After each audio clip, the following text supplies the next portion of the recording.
Moi, je comprends la violence. Enfin, Pardon? Je comprends la violence. Je comprends la violence. Vous comprenez la violence? Oui, je comprends la violence des Gilets jaunes.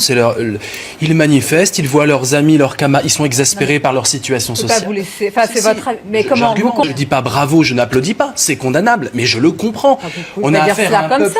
Mais toute l'histoire de France. C'est pas une réaction d'être humain. Enfin, c'est une réaction bestiale. C'est pas une réaction d'être humain. Non, mais c'est compréhensible. L'exaspération. C'est compréhensible de quoi? C'est compréhensible, tout à fait, dans l'exaspération sociale dans laquelle est plongée la plupart des gilets jaunes, des gens qui crèvent de froid, des gens qui crèvent de faim à la fin du mois.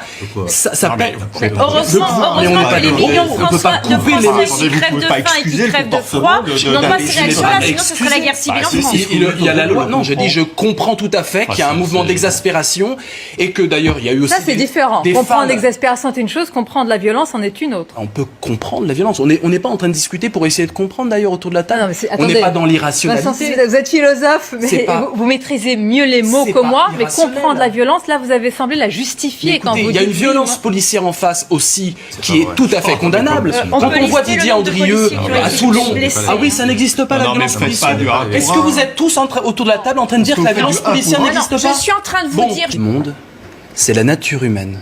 Quand il y a de la pauvreté et aucun moyen d'exprimer des possibilités d'espoir, les désespérés deviennent violents. Il y a des femmes gilets jaunes qui ne sont pas violentes et j'admire ça. Et c'était beau, il faut aussi dire qu'il y a ce mouvement-là et applaudi par les gilets jaunes. Mais à un moment, l'exaspéré, le désespéré, qui n'en peut plus, on lui dit tais-toi, non seulement tu es accablé par la misère, mais on ne te laisse pas la possibilité d'exprimer, eh bien c'est une violence compréhensible, normale, et c'est bizarre que ça fasse scandale sur un plateau.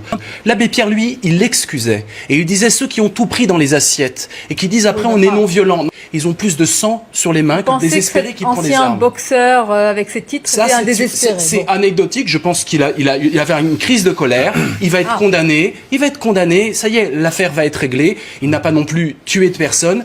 C'est violent. Mais pensons à l'abbé Pierre, pensons à Sœur Emmanuelle. Combien tu donnes aux pauvres, disait-elle à Raffarin. On fait réagir tout le monde. C'est la question. La pauvreté.